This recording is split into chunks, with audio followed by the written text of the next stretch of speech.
Bismillahirrohmanirrohim. Assalamualaikum warahmatullahi wabarakatuh. Alhamdulillahirabbil alamin, raditu billahi robba wa bil islami dina wa bi Muhammadin nabiyya wa rasulah. Rabbi zidni ilman warzuqni fahman amma ba'du. Kami dari kelompok 3, saya Junaina Bintang Novita dan teman saya Kipti Afia Trimarta. Kami dari program studi pendidikan agama Islam Universitas Muhammadiyah Surabaya. Pada kesempatan kali ini, kami akan mempresentasikan salah satu tema dari Tafsir Tarbawi 2, yaitu mendapatkan ilmu dan orientasi pendidikan. Manusia merupakan makhluk jasmani yang tersusun dari bahan material dan organis. Kemudian manusia menampilkan sosoknya dalam aktivitas kehidupan jasmani. Selain itu, sama halnya dengan hewan, manusia memiliki kesadaran indrawi. Namun, manusia memiliki kehidupan spiritual dan intelektual, yang secara intrinsik tidak tergantung pada segala sesuatu yang material. Nah, salah satu penyebutan manusia di dalam Al-Quran yaitu sebagai Al-Insan, di mana kata Al-Insan ini merujuk pada arti kemampuannya dalam menguasai ilmu dan pengetahuan, serta kemampuannya untuk berbicara dan melakukan segala sesuatu yang lainnya.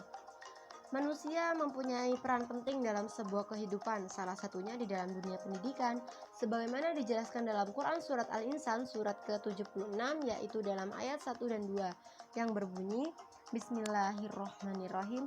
Hal ata'alal insani hinum minad dahri lam yakun syai'an madhkura.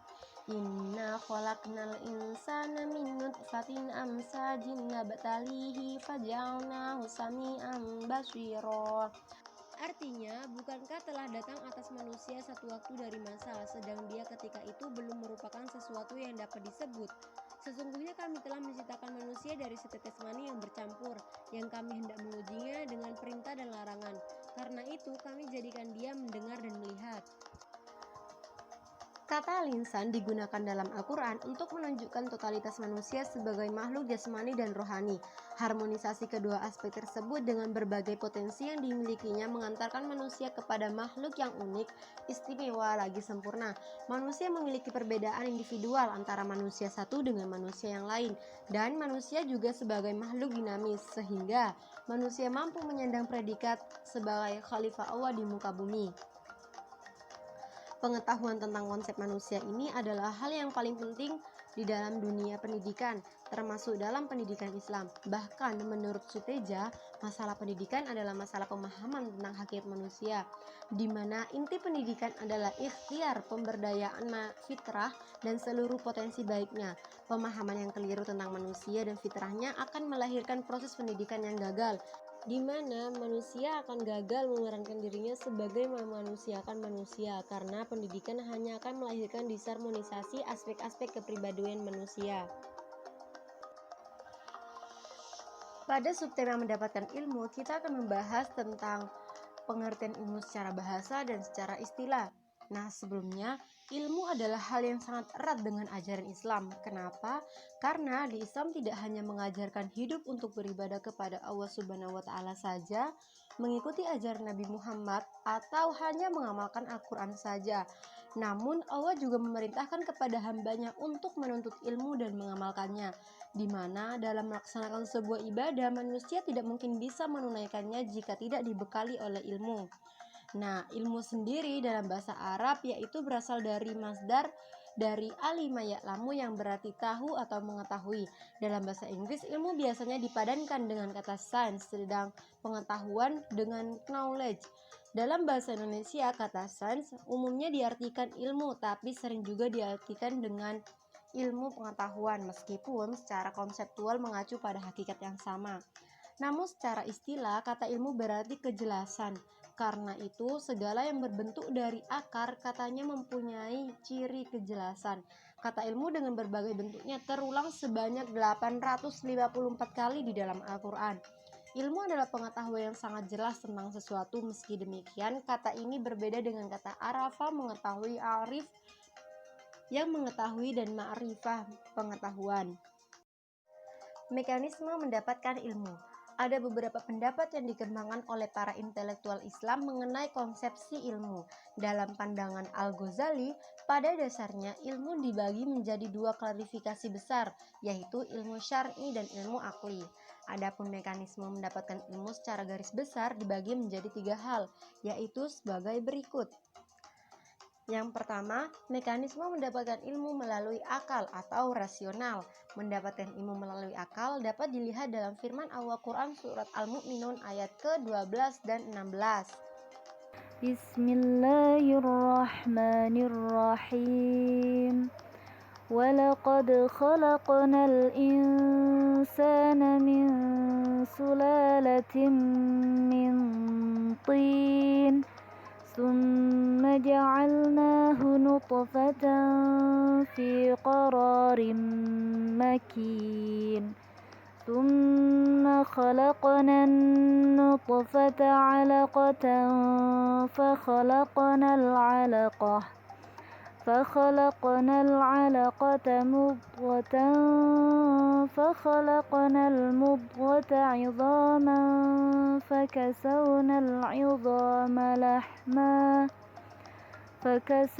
العظام لحما ثم أنشأناه خلقا آخر فتبارك الله أحسن الخالقين ثم إنكم بعد ذلك لميتون ثم إنكم يوم القيامة تبعثون. Artinya, dan sesungguhnya kami telah menciptakan manusia dari suatu saripati berasal dari tanah. Kemudian kami jadikan saripati itu mani yang disimpan di dalam tempat yang kokoh rahim. Kemudian air mani itu kami jadikan segumpal darah. Lalu segumpal darah itu kami jadikan segumpal daging. Dan segumpal daging itu kami jadikan tulang belulang. Lalu tulang belulang itu kami bungkus dengan daging. Kemudian kami jadikan dia makhluk yang berbentuk lain. Maka maha sucilah Allah, pencipta yang paling baik. Kemudian sesungguhnya kamu sekalian akan dibangkitkan dari kuburmu di hari kiamat. Secara tekstual, ayat ini mendeskripsikan proses kejadian dan perjalanan hidup manusia, mulai dari tanah sampai penentuan nasibnya yang abadi, surga atau neraka. Nah, tujuan utama ayat ini bukan semata-mata mengajar manusia tentang embriologi.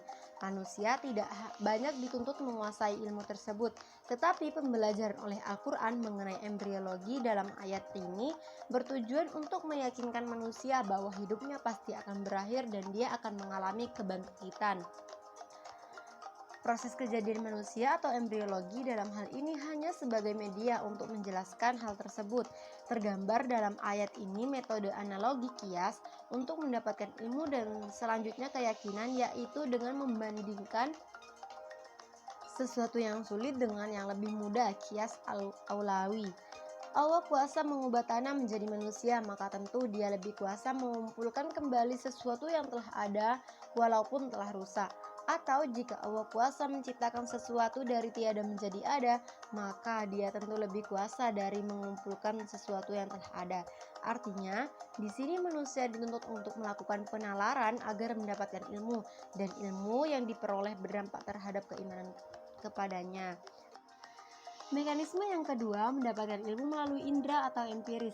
Indera merupakan salah satu mekanisme perolehan ilmu yang penting, khususnya indera pendengaran dan penglihatan. Signifikasi indera ini juga banyak disinggung dalam Al-Quran. Di dalam Al-Quran, indera pendengaran pada umumnya lebih dahulu disebutkan sebelum indera penglihatan. Hal ini disebabkan oleh beberapa alasan. Yang pertama, indera pendengaran lebih utama dibandingkan indera penglihatan dalam proses perolehan ilmu pengetahuan. Yang kedua, indera pendengaran langsung berfungsi sejak seorang anak dilahirkan. Yang ketiga, indera pendengaran berfungsi secara kontinu atau berlangsung. Yang keempat, indera pendengaran bisa mendengar baik dalam keadaan gelap maupun terang. Yang kelima, pendengaran bisa menangkap suara dari semua arah. Di antara ayat Al-Quran yang mengajak untuk membaca, mentadabburi dan merenungi fenomena alam adalah Quran surat Al-Ghasyiyah ayat ke-17-20.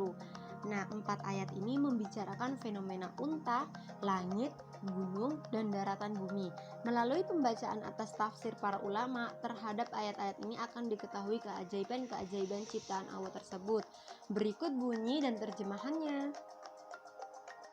أفلا ينظرون إلى الإبل كيف خلقت وإلى السماء كيف رفعت وإلى الجبال كيف نصبت وإلى الأرض كيف سطحت. Artinya, maka apakah mereka tidak memperhatikan unta bagaimana ia diciptakan, dan kepada langit bagaimana ia ditinggikan, dan kepada gunung-gunung bagaimana ia ditegakkan, dan kepada bumi bagaimana dia dihamparkan. Nah, aspek terbawi yang terdapat dalam Quran surat Al-Ghasyiyah surat ke-88 ayat 17-20 ini, yaitu yang pertama, seorang muslim hendaknya mengetahui bahwa Allah Subhanahu wa taala Maha Kuasa atas segala sesuatu. Yang kedua, seorang muslim hanya menyembah Allah Subhanahu wa taala, bukan yang lain. Yang ketiga, seorang muslim hendaknya senantiasa memikirkan semua makhluk yang telah diciptakan oleh Allah Subhanahu wa taala. Dan yang keempat, seorang muslim hendaknya senantiasa mendakwahi dan mengarahkan orang lain serta mengajak mereka untuk selalu berada di dalam jalan kebenaran.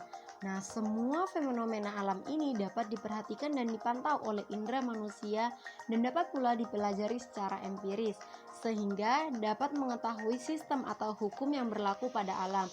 Walaupun empiris dan penalaran rasional dalam dua hal ini berbeda, tetapi dalam proses penelitian dan pencarian ilmu, keduanya menjadi suatu sistem yang tidak dapat dipisahkan.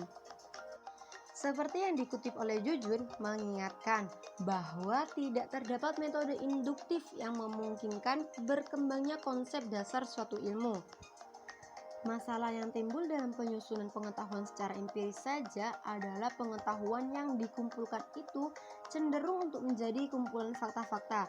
Ia belum tentu bersifat konsisten dan mungkin saja terdapat hal-hal yang bersifat kontradiktif.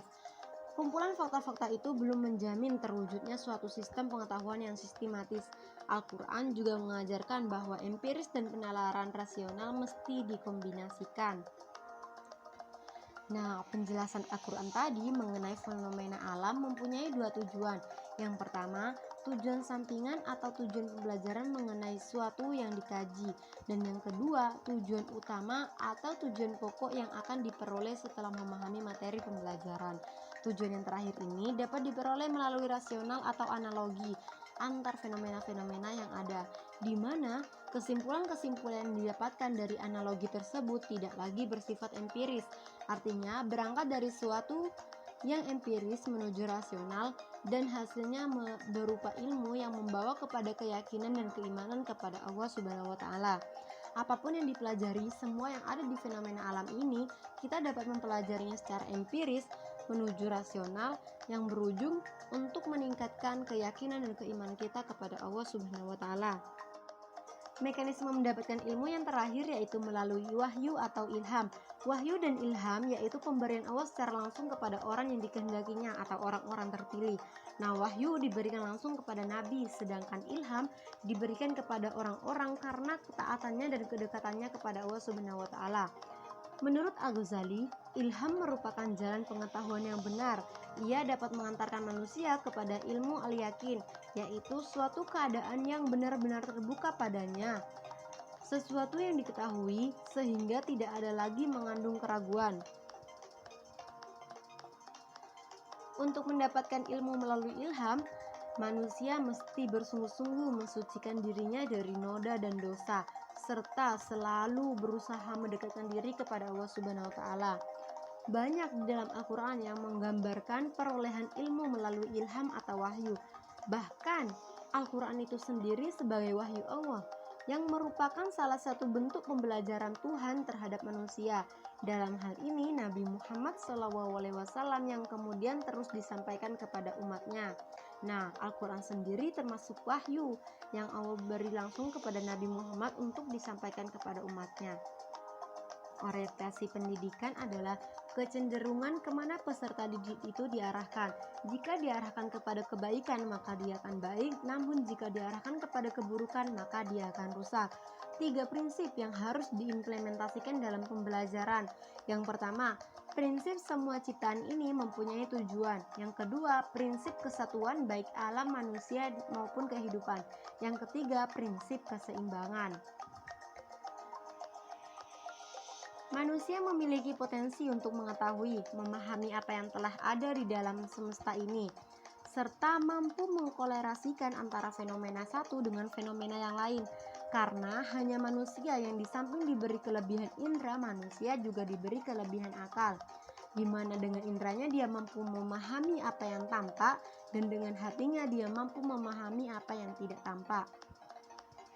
Adanya potensi itu dan tersedianya lahan yang diciptakan oleh Allah, serta ketidakmampuan alam raya membangkang terhadap perintah dan hukum-hukum Tuhan, menjadikan seorang ilmuwan dapat memperoleh kepastian mengenai hukum-hukum alam. Karenanya, semua itu mengantarkan manusia berpotensi untuk memanfaatkan alam yang telah Allah ciptakan. Secara operasional, pendidikan Islam diorientasikan kepada 2 hal. Yang pertama, mendidik manusia untuk menjadi hamba Allah dan mengabdi kepadanya, dan menjadikan dirinya sebagai khalifah di muka bumi. Orientasi pendidikan Islam yang pertama ini mengacu kepada undang-undang yang tertuang dalam tujuan pendidikan nasional, yaitu berkembangnya potensi anak didik agar menjadi manusia yang beriman, bertakwa kepada Allah Subhanahu wa taala, berakhlak mulia, sehat, berilmu, cakap, kreatif, mandiri, dan menjadi warga negara yang demokratis serta bertanggung jawab, di mana di dalam konteks ini pendidikan agama Islam itu diorientasikan pada pembentukan manusia atau pemimpin bagi orang-orang yang beriman dan bertakwa. Orientasi yang pertama ini biasanya digunakan untuk memuluskan jalan bagi problematika manusia dewasa ini, yaitu relasi yang kurang harmonis dengan sesamanya dan lemahnya apresiasi terhadap ajaran akhlak. Yang kedua, mendidik manusia dalam rangka menumbuh kembangkan kelengkapan dasar dan potensi fitrah anak didik secara optimal untuk menuju kedewasaan intelektual dan kematangan emosional, di mana dalam orientasi ini menyarankan desain operasional yang profesional. Dalam arti, konsepsi ideal pendidikan agama Islam harus dilaksanakan dalam kerangka manajemen profesional, mulai dari perencanaan pembelajaran, strategi, metode, dan evaluasi serta pengembangan setelahnya. Yang kedua, mendidik manusia dalam rangka menumbuh kembangkan kelengkapan dasar dan potensi fitrah anak didik secara optimal untuk menuju kedewasaan intelektual dan kematangan emosional, di mana dalam orientasi ini menyarankan desain operasional yang profesional. Dalam arti, konsepsi ideal pendidikan agama Islam harus dilaksanakan dalam kerangka manajemen profesional, mulai dari perencanaan pembelajaran, strategi, metode, dan evaluasi serta pengembangan setelahnya. Dunia adalah tempat di mana manusia masih hidup. Al-Quran menggambarkan kehidupan di dunia sebagai permainan dan senda gurau. Dunia tidak abadi, oleh karena itu umat Islam harus berjalan menuju Allah, tak terpengaruh oleh kehidupan dunia dan tak menjadikannya sebagai ganti dari akhirat. Manusia diberikan anugerah dunia sebagai tempat bekal menuju akhirat.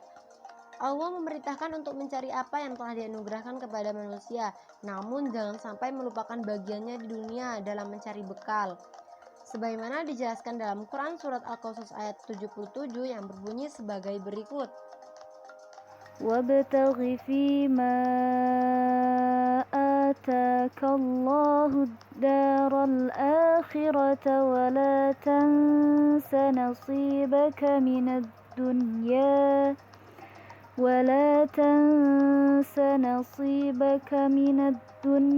وأحسن كما أحسن الله إليك ولا تبغ الفساد في الأرض إن الله لا يحب المفسدين. Artinya, dan carilah pahala negeri akhirat dengan apa yang telah Allah anugerahkan kepadamu, tetapi janganlah kamu lupakan bagianmu di dunia.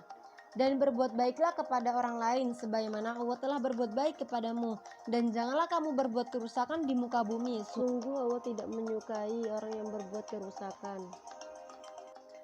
Harta benda itu adalah anugerah dari Allah. Dengan adanya harta dan segala sesuatu yang kamu miliki di dunia, jangan membuat kamu terlena dan terlupa bahwa setelah hidup engkau akan mengalami mati. Jika mati kelak, tidak satu pun benda akan dibawa ke dalam kuburan. Sebab itu pergunakanlah harta yang kamu miliki untuk membina dan untuk menjadikan bekal di akhirat kelak. Berbuat baiklah, nafkahkanlah rizki yang dianugerahkan Allah itu kepada jalan kebaikan. Niscaya jika engkau mati kelak, bekas amalanmu untuk akhirat itu akan engkau dapati berlipat ganda di sisi Allah. Dan yang untuk di dunia jangan pula dilupakan. Berdasarkan penjelasan tadi, dapat diambil beberapa hal untuk diaplikasikan ke dalam kehidupan sehari-hari. Yang pertama yaitu kita dilarang untuk mengabaikan atau melupakan kenikmatan dunia, di mana di dunia kita bisa mencari bekal untuk di kehidupan akhirat kelak. Yang kedua, siapapun boleh menggunakan hartanya untuk tujuan kenikmatan duniawi selama hak dan ketentuannya tidak melanggar ketentuan Allah. Yang ketiga, apa yang kita lakukan di dunia adalah apa yang akan kita tuai di akhirat kelak. Nah, beberapa penjelasan mengenai tafsir Quran surat Al-Qasas ayat ke-77 dapat diambil hikmah sebagai berikut, yaitu yang pertama, hendaklah manusia senantiasa menyeimbangkan kepentingan hidup antara dunia dan akhirat. Yang kedua, hendaklah mengarahkan pandangan kita kepada akhirat sebagai tujuan dan kepada dunia kita sebagai sarana mencapai tujuan. Yang ketiga, tidak mencampur adukan antara kebaikan dan keburukan. Yang keempat, senantiasa selalu berbuat baik. Yang kelima, tidak melakukan kerusakan di muka bumi ini. Yang terakhir adalah simpulan, yaitu simpulan dari pembahasan yang telah kita bahas pada hari ini. Yang pertama, mekanisme mendapatkan ilmu secara garis besar dibagi menjadi 3 hal, yaitu yang pertama, mekanisme mendapatkan ilmu melalui akal, yang kedua, mekanisme mendapatkan ilmu melalui indera, dan yang ketiga, mekanisme mendapatkan ilmu melalui wahyu dan ilham. Nah, selanjutnya, orientasi pendidikan adalah kecenderungan kemana peserta didik itu akan diarahkan. Ada 3 prinsip yang harus diimplementasikan dalam pembelajaran, yaitu yang pertama, prinsip semua ciptaan ini mempunyai tujuan. Yang kedua, prinsip kesatuan baik alam manusia maupun kehidupan. Yang ketiga, prinsip keseimbangan. Dalam orientasi pendidikan ilmu dunia dan ilmu akhirat, keduanya sangat penting karena keduanya merupakan anugerah yang sama-sama harus dijaga. Yang terakhir, secara operasional pendidikan Islam diorientasikan menjadi 2 hal, yaitu yang pertama, mendidik manusia untuk menjadi hamba Allah dan mengabdi kepadanya serta menjadikan diri sebagai khalifah di muka bumi. Yang kedua, mendidik manusia dalam rangka menumbuh kembangkan kelengkapan dasar dan potensi fitrah anak didik secara optimal untuk menuju kedewasaan intelektual dan kematangan emosional. Demikian presentasi yang dapat kita sampaikan pada hari ini. Kami dari kelompok 3 mohon maaf apabila ada kesalahan dalam tutur kata. Ihdinas siratal mustaqim. Wassalamualaikum warahmatullahi wabarakatuh.